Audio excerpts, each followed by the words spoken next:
Hello everyone, I am Arpita. Welcome to Room to Geography. तो पिछले video से हमने एडाफिक फैक्टर्स के बारे में डिस्कस करना स्टार्ट किया था। तो आज है second part of edaphic factor, मतलब last part of edaphic factor. तो पिछले वीडियो में हमने mainly soil structure and soil profile, soil composition, इन सब के बारे में डिस्कस किया था। एंड आज बाकी और सब जो है सॉइल रिलेटेड जो सब फैक्टर्स है, लोकेलिटी फैक्टर्स, वो आज हम डिस्कस करेंगे। ठीक है, तो एट फर्स्ट आज के पार्ट में है mainly soil texture. Soil texture affect supply of water and nutrient. Soil texture क्या करता है? वाटर एंड न्यूट्रिएंट सप्लाई में अफेक्ट करता है। टेक्सचर जैसा होगा वैसा ही उसके अंदर वाटर रहेगा एंड न्यूट्रिएंट कंपोजिशन रह पाएगा। Soil is composed of material varying in size from boulder to minute. तो पिछले वीडियो में ही हमने कहा था सॉइल स्ट्रक्चर के अंदर, सॉइल के अंदर जो सॉइल पार्टिकल होता है वो बहुत सारे फॉर्म में रहता है। बोल्डर, क्ले, सैंड एंड बहुत टाइप का साइज होता है उसका, ठीक है। तो soil mainly composed of varying in size material. तो सॉइल के अंदर जो पार्टिकल और मटेरियल रहता है उसका साइज बहुत सारे टाइप का होता है। जैसे बोल्डर भी हो सकता है, मिन्यूट पार्टिकल भी हो सकते हैं। बोल्डर मतलब बहुत बड़ा बड़ा साइज एंड मिन्यूट मतलब छोटा छोटा साइज। ठीक है, based on the particle size soil mainly three type. तो पार्टिकल के साइज के अनुसार सॉइल को हमने थ्री पार्ट में डिवाइड किया है। एक है क्ले, दूसरा है सिल्ट एंड थर्ड है सैंड। सैंड में मेनली जो पार्टिकल साइज है वो बड़ा है कंपैरेटिवली। अगर ये थ्री टाइप के अंदर अगर आप कंपेयर करोगे तो सैंड में बड़ा है, सिल्ट में थोड़ा छोटा है एंड क्ले में बिल्कुल छोटा साइज का है। तो सॉइल टेक्सचर जैसा होगा उसके ऊपर बेस करके सॉइल के अंदर वाटर एंड न्यूट्रिएंट सप्लाई कैसा होगा वो डिपेंड करेगा। तो इस इमेज में अगर हम देखेंगे आपको मतलब क्लियरली यहाँ पे समझ में आ रहा है। येलो कलर का जो है ये है सैंड। तो सैंड के अंदर जो पार्टिकल रहता है वो है 2.0 टू 0.05 मिलीमीटर एंड सिल्ट उससे थोड़ा छोटा है, 0.05 से लेके 0.002 मिलीमीटर एंड क्ले बिल्कुल छोटा है, ठीक है, लेस देन 0.002 मिलीमीटर। तो ये परफेक्टली आई थिंक आपको समझ में आ गया कि किस टेक्सचर मतलब सॉइल टेक्सचर कैसा होता है एंड इसके अंदर जो पार्टिकल रहता है उसका शेप एंड साइज कैसा होता है।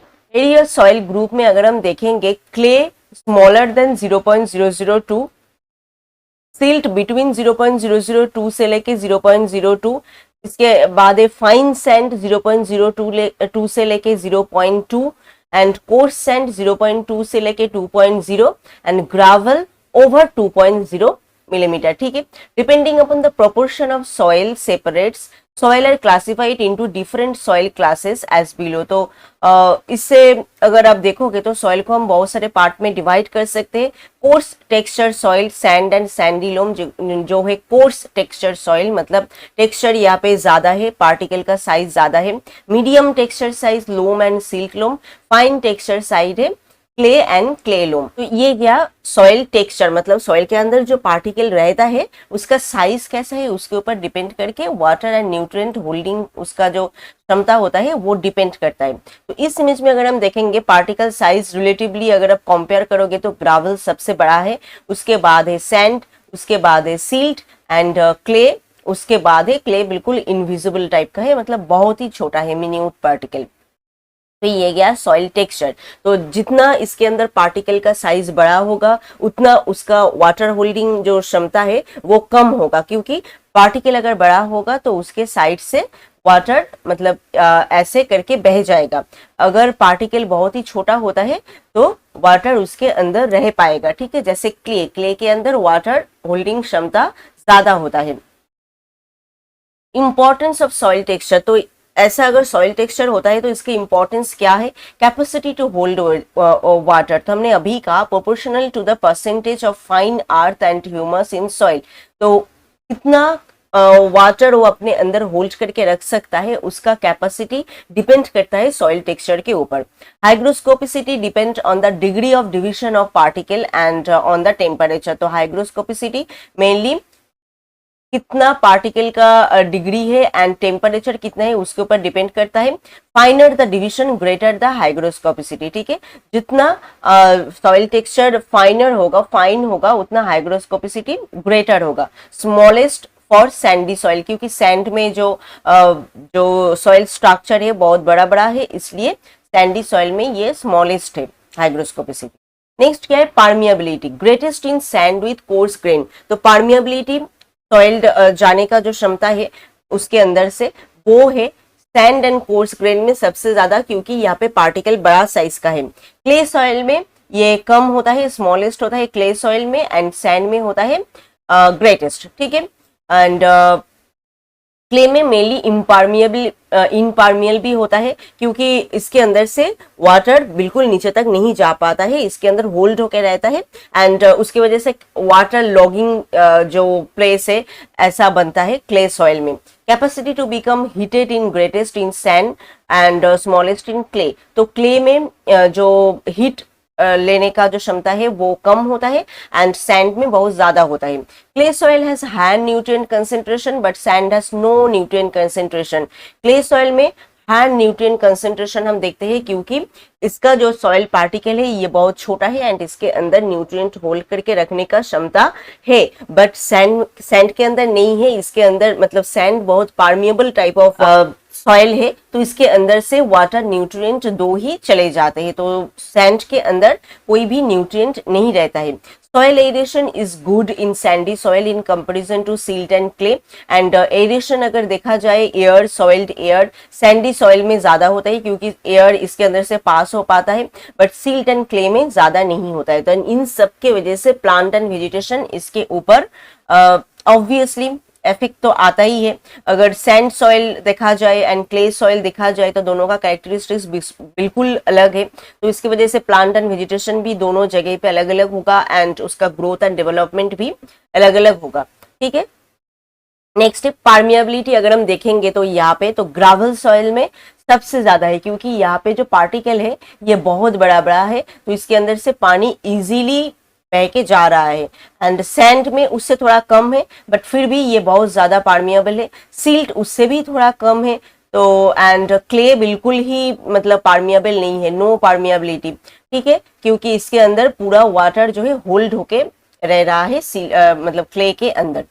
तो ये गया सॉइल टेक्सचर। तो टेक्सचर जैसा होगा वैसे ही पार्मिएबिलिटी होगा, वाटर होल्डिंग क्षमता होगा, न्यूट्रिएंट होल्डिंग कैपेसिटी होगा, सब कुछ होगा। डेप्थ ऑफ सॉइल, डेप्थ और thickness of soil are important in the growth of a forest. तो सॉइल का थिकनेस कितना है, डेप्थ कितना है, वो फॉरेस्ट ग्रोथ के लिए बहुत ही इंपॉर्टेंट है, because of they are bearing on the total amount of water stored in the soil and that available for plant growth. And क्योंकि वो अगर थिक सॉइल होगा तो उसके अंदर वाटर होल्ड होके रहने का जो क्षमता है एंड जो कैपेसिटी है वो बहुत ज्यादा होगा, बहुत ज्यादा वाटर उसके अंदर स्टोर होके रह पाएगा, एंड प्लांट के लिए बहुत ज्यादा वाटर अवेलेबल होगा। तो सॉइल का डेप्थ कैसा है उसके ऊपर डिपेंड करके फॉरेस्ट का ग्रोथ निर्भर करता है, ठीक है। सॉइल टेम्परेचर, तो सॉइल टेम्परेचर अगर हाई होता है तो क्या होता है, root, stem, leave thick type का बनता है यहाँ पे। एंड सॉइल टेम्परेचर अगर लो होता है तो क्या होता है, diminution in amount of water and nutrient absorb. तो जो सॉइल के अंदर जो वाटर जो रहता है एंड जो न्यूट्रिएंट एब्जॉर्ब होके रहता है और वो कम होता है लो अगर सॉइल टेम्परेचर होता है। तो अगर नेचुरली वार्म सॉइल होता है, ठीक है, किसी दूसरी चीज की वजह से सॉइल हाई और लो टेम्परेचर में नहीं है, नेचुरली वो वार्म है, तो वो सीड के अर्ली जार्मिनेशन मतलब बहुत पहले जार्मिनेट करने के लिए हेल्प करता है। अर्ली स्टार्ट ऑफ वेजिटेशन, इसकी वजह से वेजिटेशन का स्टार्ट भी जल्दी होता है। रैपिड डिकम्पोजिशन ऑफ ह्यूमस का डिकम्पोजिशन भी बहुत ज्यादा होता है। ह्यूमस डिकम्पोजिशन के लिए टेम्परेचर बहुत जरूरी है, एंड इसके वजह से बहुत लॉन्गर प्रोडक्शन ऑफ टिम्बर होता है। टिम्बर बहुत बड़ा एंड बहुत अच्छा टाइप का टिम्बर यहाँ पे बनता है। तो सॉइल टेम्परेचर में हाई सॉइल टेम्परेचर अगर होगा तो थिक रूट, स्टेम, लीव ये सब थिक टाइप का बनेगा। लो सॉइल टेम्परेचर में वाटर एंड न्यूट्रिएंट एब्जॉर्ब ज्यादा नहीं रहता है। नेचुरली अगर वार्म होता है तो वो सीड जनरेशन के लिए हेल्पफुल है, अर्ली वेजिटेशन के लिए हेल्पफुल है, एंड डिकम्पोजिशन के लिए भी हेल्पफुल है। Cold soil tend to excessive accumulation of organic matter. तो कोल्ड सॉइल में मेनली ऑर्गेनिक मैटर बहुत ज्यादा होता है। The lowering of soil temperature under closed natural forest canopies, तो अगर क्लोज्ड नेचुरल फॉरेस्ट होता है मतलब बहुत घना टाइप का फॉरेस्ट होता है, तो वहां पे अगर सॉइल टेम्परेचर धीरे धीरे लो हो जाता है तो क्या क्या इफेक्ट होता है, length of the time and that seat remain variable in the litre, तो लेंथ जो होता है कैनोपी का वो डिफरेंट टाइप का होता है, जर्मिनेशन भी अफेक्टेड होता है, एंड यंग जो सीडलिंग है उसका सर्वाइवल भी अफेक्टेड होता है, डेवलपमेंट भी कम होता है। ठीक है, नेक्स्ट है सॉइल टेम्परेचर कौन कौन से चीज के ऊपर डिपेंड करता है, mainly duration of sunlight. Obviously sunlight के बिना टेम्परेचर कैसे होगा, तो ड्यूरेशन कितने टाइम के लिए सनलाइट है उस जगह पे, एंड कौन से एंगल में सनराइज उस जगह पे आ रहा है उसके ऊपर डिपेंड करता है soil temperature. Soil temperature decreases with increasing latitude, तो लैटिट्यूड अगर धीरे धीरे इंक्रीज करता है तो सॉइल टेम्परेचर भी इंक्रीज करता है, क्योंकि सनलाइट का ड्यूरेशन भी धीरे धीरे कम होता है। Soil heat depend on soil composition, obviously soil का कंपोजिशन कैसा है, उसके अंदर मिनरल वगैरह कैसा कैसा है उसके ऊपर डिपेंड करके भी सॉइल हीट डिपेंड करता है। ठीक है, ड्राई सॉइल बहुत जल्दी हीट हो जाता है, क्ले सॉइल और कोल्ड, मेनली क्ले सॉइल के अंदर बहुत ज्यादा वाटर रहता है तो इसलिए वो ज्यादातर कोल्ड रहता है, बहुत जल्दी वो हीटेड नहीं होता है। Darker soil have greatest absorptive capacity, जो सॉइल डार्क होता है वो उसका एब्जॉर्प्शन का जो क्षमता है वो बहुत ज्यादा होता है। Porous gravel soil absorb sunrays rapidly, and जो पोरस ग्रेवल सॉइल होता है मतलब जिसके अंदर पोरोसिटी ज्यादा होता है, जो ये सब पोरोसिटी मतलब जिसके अंदर से वाटर जाने का जो क्षमता है वो ज्यादा है, मतलब दोनों के अंदर जो गैप है वो ज्यादा है, तो उसके उस टाइप ऑफ सॉइल में सनरे का जो एब्जॉर्प्शन जो क्षमता है वो रैपिडली होता है। Vegetation coverage affect soil temperature, कोई एक जगह पे अगर पूरा एरिया वेजिटेशन से कवर होगा तो उस जगह पे सॉइल टेम्परेचर कम होगा, क्योंकि डायरेक्टली सनरेज उस जगह पे नहीं आ पाएगा सॉइल के ऊपर, तो इसलिए सॉइल टेम्परेचर कम होगा। तो ये सब चीज के ऊपर सॉइल टेम्परेचर डिपेंड करता है, mainly duration and angle of sunlight and latitude, इसके ऊपर डिपेंड करके सॉइल टेम्परेचर कैसा होगा वो होता है, एंड सॉइल का टेक्सचर स्ट्रक्चर उसके ऊपर भी डिपेंड करके सॉइल टेम्परेचर कुछ जगह पे हाई कुछ जगह पे लो इस टाइप का होता है। तो ये गया soil temperature. Soil temperature mainly high low and जो नेचुरली वार्म सॉइल टेम्परेचर है वो ही मेनली जर्मिनेशन और सीड के लिए इंपॉर्टेंट है, naturally warm soil temperature. Next है soil moisture. Water is the most important component of soil. Plant life is impossible without moisture. Obviously water के बिना तो कुछ भी पॉसिबल नहीं है, तो प्लांट का पूरा जो काम होता है वो वाटर से ही होता है, एंड वो कंज्यूम करता है वो रूट के द्वारा सॉइल के अंदर से। तो ये कैसे वेजिटेशन के ऊपर इफेक्ट करता है, decomposition of rock, it assist the decomposition of rock, assist the formation of humus, कैसे ह्यूमस फॉर्मेशन होगा वो भी अफेक्ट करता है, and regulate air and temperature of soil, soil के अंदर एयर एंड टेम्परेचर कितना होगा वो भी अफेक्ट करता है। अगर कोई सॉइल के अंदर ज्यादा वाटर है तो उस जगह पे ज्यादा टेम्परेचर नहीं होगा, सॉइल ड्राई है वहां पे मेनली सॉइल टेम्परेचर बहुत ज्यादा होता है, बहुत जल्दी सॉइल हीटेड हो जाता है, एंड जो सॉइल के अंदर वाटर ज्यादा है वो सॉइल जल्दी करके हीटेड नहीं होता है। ठीक है, टेम्परेचर ज्यादा नहीं होता है। Important for nourishing and shaping of plant, plant का शेप कैसा होगा वो भी डिपेंड करता है वाटर के ऊपर। It carries through the roots the mineral substance from the soil into the plant, and ये सॉइल प्लांट का जो रूट है उसके द्वारा ही सॉइल के अंदर से जाता है। तो सॉइल मॉइस्चर जो इसके अंदर जो जितना सॉइल है मतलब सॉइल के अंदर जितना वाटर है उसके ऊपर डिपेंड करके प्लांट का ग्रोथ कैसा होगा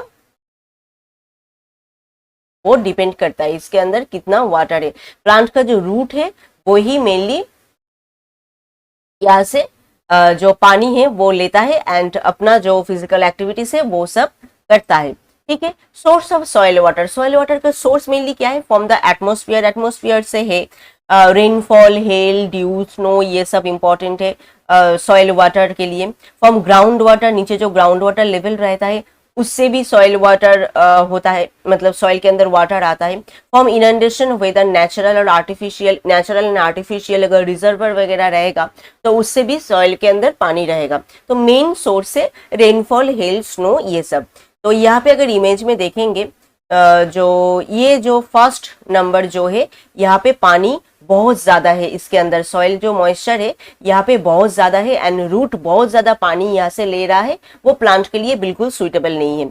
इस प्लांट में अगर हम देखेंगे तो यहाँ पे मिनरल भी बहुत अच्छे से है, इस सॉइल में मिनरल एंड सॉइल वाटर जितना होना चाहिए एडिक्वेट सॉइल है ये, ठीक है।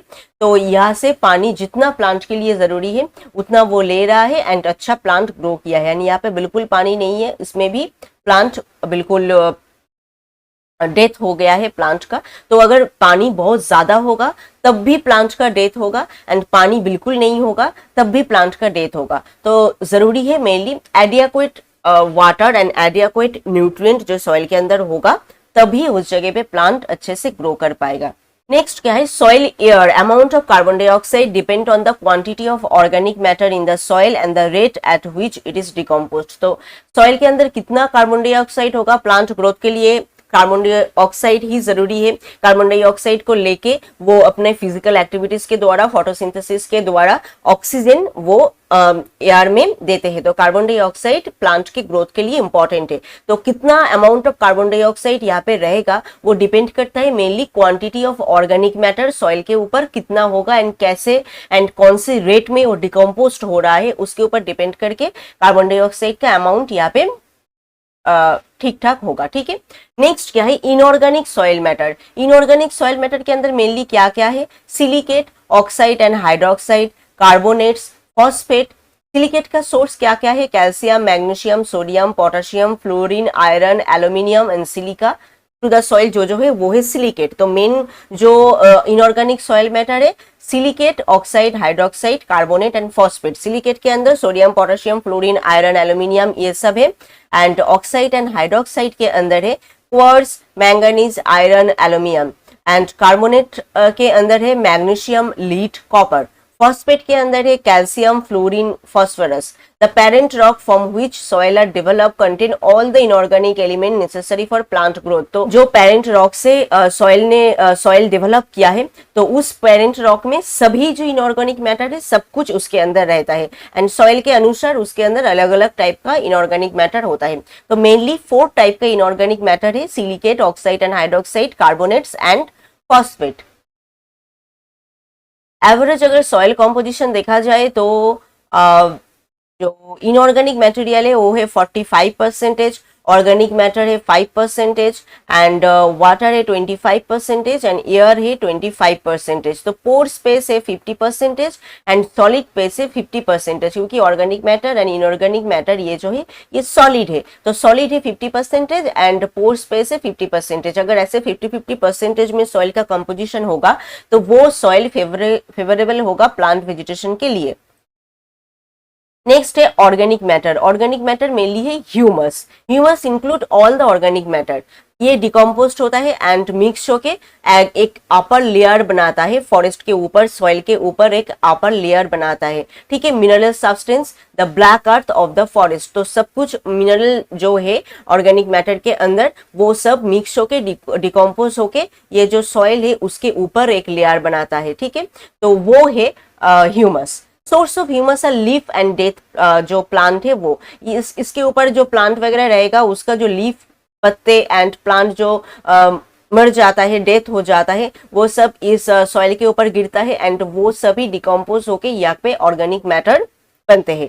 माइल्ड ह्यूमस और forest humus is formed when air and water act in adequate proportion upon foreign leaves और मॉसेस। तो फॉरेस्ट जो important forest humus and mild जो ह्यूमस है वो कब यहाँ पे फॉर्म होगा, अगर वाटर, एयर एंड ये सब जो है उस सॉइल के ऊपर जो लीव एंड जो प्लांट यहाँ पे गिरे हुए हैं उसके ऊपर अच्छे से मतलब ठीक ठाक प्रोपोर्शन में आएगा एयर एंड वाटर एंड वो अच्छे से रेट में डिकम्पोज करेगा, तब जाके फॉरेस्ट ह्यूमस बनेगा।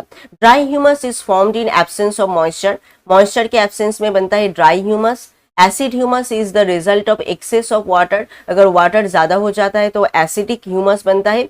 एंड बेस्ट ह्यूमस अगर देखा जाए तो माइल्ड फॉरेस्ट ह्यूमस, जहाँ पे एयर एंड वाटर इसका जो प्रोपोर्शन है वो ठीक ठाक है, ठीक है। एयर एंड वाटर इसका प्रोपोर्शन अगर ठीक ठाक रहेगा तब उस जगह पे माइल्ड फॉरेस्ट ह्यूमस बनेगा। तो ह्यूमस के ऑर्गेनिक मैटर और ऑर्गेनिक ह्यूमस के लिए इंपॉर्टेंट क्या है, मतलब कौन सी चीज से मेनली ह्यूमस बनता है, डेड लीव्स एंड वो यहाँ पे जो पत्ते हैं वो सब गिरते हैं एंड प्लांट भी जब मर जाता है तो यहाँ पे सॉइल के ऊपर गिरता है, डिकम्पोज होता है, ह्यूमस बनता है एंड जो मिनरल होता है वो फिर से रूट के द्वारा प्लांट एब्जॉर्ब करता है एंड फिर से पत्ते गिर के यहाँ पे फिर से डिकम्पोजिशन स्टार्ट होता है एंड फिर से मिनरल बन के वो प्लांट के अंदर जाता है। तो ये मेनली एक साइक्लिक प्रोसेस है, ठीक है, साइक्लिक प्रोसेस है ये। सॉइल पीएच और एसिडिटी, ये एक बहुत इंपॉर्टेंट पॉइंट है। Acidity of soil solution is due to excess of hydrogen. तो हाइड्रोजन आयन अगर बहुत ज्यादा होगा तो एसिडिटी होगा हाइड्रोक्सिल आयन से। अगर हाइड्रोक्सिल आयन बहुत ज्यादा होगा तो वो बनेगा एल्कलाइन टाइप का, ठीक है। तो दो टाइप का है यहाँ पे, एक है एसिडिक और एक है एल्कलाइन। तो एसिडिक कब होगा, जब हाइड्रोजन आयन ज्यादा होगा तब होगा एसिडिक, एंड जब हाइड्रोक्सिल आयन ज्यादा होगा तब होगा एल्कलाइन, ठीक है। PH of 7 indicate neutrality. PH का जो स्केल है उसके अंदर 7 जो है वो है न्यूट्रल, मतलब उस जगह पे एसिडिक एंड एल्कलाइन का जो hydrogen ion and hydroxyl ion का जो अमाउंट है एंड जो प्रोपोर्शन है उस जगह पे न्यूट्रल है। Higher value indicate alkalinity and lower values to acidity. तो पीएच का जो स्केल है वहां पे 7 से अगर ज्यादा हो जाएगा तो वो होगा एल्कलिनिटी एंड अगर 7 से कम हो जाएगा वो होगा एसिडिक। अगर हम इमेज में देखेंगे तो ये है सॉइल पीएच का जो स्केल है वो है ये, इसके अंदर ये 7 जो है ये है न्यूट्रल, ये ग्रीन कलर के है। अगर इससे ज्यादा हो जाएगा तो वो होगा एल्कलिनिटी, एल्काइन टाइप का सॉइल। अगर इससे कम हो जाएगा तो वो होगा एसिडिक टाइप का सॉइल, ठीक है। एसिडिक मतलब रेड टाइप का हो रहा है एंड एल्काइन मतलब ब्लू टाइप का हो रहा है। तो न्यूट्रल जो पोजीशन है 6 से 7 लेके इस जगह पे अच्छा प्लांट ग्रोथ के लिए इंपॉर्टेंट है। एंड जितना एल्काइनिटी बढ़ेगा उतना यहाँ पे जो है प्लांट जो है इस टाइप का होगा, और एसिडिक सॉइल में तो प्लांट बनता ही नहीं है। तो ये है मेनली जो ग्रोथ है, प्लांट का ग्रोथ है उसके लिए ये 6 से 7 ये इंपॉर्टेंट है। Soil acidity influence vegetation growth by its effect on nitrogen fixing bacteria. तो एसिडिटी इन्फ्लुएंस करता है वेजिटेशन ग्रोथ के ऊपर by nitrogen fixing bacteria, effect on earthworm, overall affect the availability of salt। तो इन सब के द्वारा ये ग्रोथ को इन्फ्लुएंस करता है। नाइट्रोजन फिक्सिंग जो सब बैक्टीरिया रहता है उसके ऊपर भी एसिड, अगर सॉइल एसिडिक होगा तो वो बहुत ज्यादा इफेक्टेड होगा, अर्थवर्म ये सब भी मर जाएगा एंड ओवरऑल जो सॉइल के अंदर जो सॉल्ट का जो अमाउंट है वो भी यहाँ पे डिफरेंट टाइप का होगा। तो acidic soil is not suitable for plant vegetation. Degree of acidity depend on kind of vegetation and nature of the humus layer. Humus का लेयर कितना है एंड कैसा है, किस टाइप के वेजिटेशन से ह्यूमस बना है, तो उसके ऊपर डिपेंड करके एसिडिटी डिपेंड करता है। फॉरेस्ट वेजिटेशन में टॉलरेट वाइड पीएच रेंज। तो फॉरेस्ट वेजिटेशन जो है तो वो ज्यादा पीएच रेंज अगर होगा तो वो टॉलरेट कर पाएगा, क्योंकि वहां पे जो पेड़ पौधे होता है वो बहुत ही मतलब डेवलप्ड एंड जो पावरफुल होता है। एंड अगर नॉर्मल वेजिटेशन हम देखेंगे, क्रॉप देखेंगे, तो उस जगह पे ये अगर एसिडिक होगा तो नहीं हो पाएगा, नहीं ग्रो कर पाएगा ये सब जो प्लांट है, वेजिटेशन है, एसिडिक की वजह से। तो सॉइल पीएच बहुत इंपॉर्टेंट है, इसके स्केल बहुत इंपॉर्टेंट है। पीएच के 7 जो है वो है न्यूट्रल, 7 से ज्यादा हो जाएगा तो एल्कलिनिटी, 7 से कम हो जाएगा तो एसिडिक। अगर एसिडिक होगा तो बिल्कुल ही प्लांट उस जगह पे नहीं बनेगा। 6 से 7 ये जो रेंज है, इस रेंज में सबसे ज्यादा प्लांट ग्रोथ अच्छा सा होता है। तो ये गया पूरा एडोफिक फैक्टर। तो पिछले वीडियो में हमने soil structure, soil composition, soil profile ये सब डिस्कस किया था। आज हमने क्या क्या डिस्कस किया, आज के पार्ट में मेनली हम सॉइल टेक्सचर डिस्कस किया। बहुत इंपॉर्टेंट है सॉइल टेक्सचर। टेक्सचर के ऊपर डिपेंड करके वाटर होल्डिंग क्षमता एंड परमिएबिलिटी ये सब कुछ डिपेंड करता है टेक्सचर के ऊपर। एंड उसके बाद है depth of soil. Depth of soil कितना है उसके ऊपर निर्भर करता है कितना अमाउंट ऑफ वाटर उसके अंदर स्टोर होगा। सॉइल टेम्परेचर बहुत इंपॉर्टेंट है। नेचुरली वार्म जो सॉइल होता है वो जर्मिनेशन के लिए ज्यादा इंपॉर्टेंट होता है। सॉइल टेम्परेचर जो सॉइल है उसके ऊपर डिपेंड करके टेम्परेचर अलग अलग होता है। अगर ड्राई सॉइल होगा तो बहुत जल्दी वो हीटेड हो जाएगा, अगर कोल्ड सॉइल होगा तो बहुत जल्दी हीटेड नहीं होगा। वाटर अगर ज्यादा होता है सॉइल के अंदर तो वो बहुत जल्दी हीटेड नहीं होता है। तो ये सब कुछ है इसके अंदर। सॉइल मॉइस्चर बहुत इंपॉर्टेंट है, कितना पानी है सॉइल के अंदर एंड कितना प्लांट ले रहा है उसके काम के लिए, इन दोनों का प्रोपोर्शन के ऊपर डिपेंड करके ही प्लांट ग्रोथ होता है। सॉइल के अंदर एयर भी बहुत ज्यादा जरूरी है, एयर भी प्लांट के ग्रोथ के लिए इंपॉर्टेंट है। इनऑर्गेनिक मैटर, ऑर्गेनिक मैटर दोनों ही इंपॉर्टेंट है फॉर प्लांट ग्रोथ। एंड उसके बाद है सॉइल एसिडिटी, जो बहुत ही इंपॉर्टेंट है, कैसे सॉइल उस जगह पे ग्रो करेगा एंड सॉल्ट का जो अमाउंट है वो कितना है उसके ऊपर डिपेंड करके। तो आई थिंक सॉइल का पूरा फैक्टर्स जो एडाफिक फैक्टर्स है आपको समझ में आ गया है। और एक ही फैक्टर्स यहाँ पे बाकी है लोकेलिटी रिलेटेड, वो है बायोलॉजिकल फैक्टर, वो हम नेक्स्ट वीडियो में डिस्कस करेंगे। तो आई थिंक आज का ये पार्ट आपको समझ में आया है। फिर भी कोई क्वेश्चन है तो आप हमें कमेंट करके बताएं। And if this video is helpful to you then please subscribe Room to Geography. मिलते हैं और एक नए वीडियो में और एक नए टॉपिक के साथ। Thank you.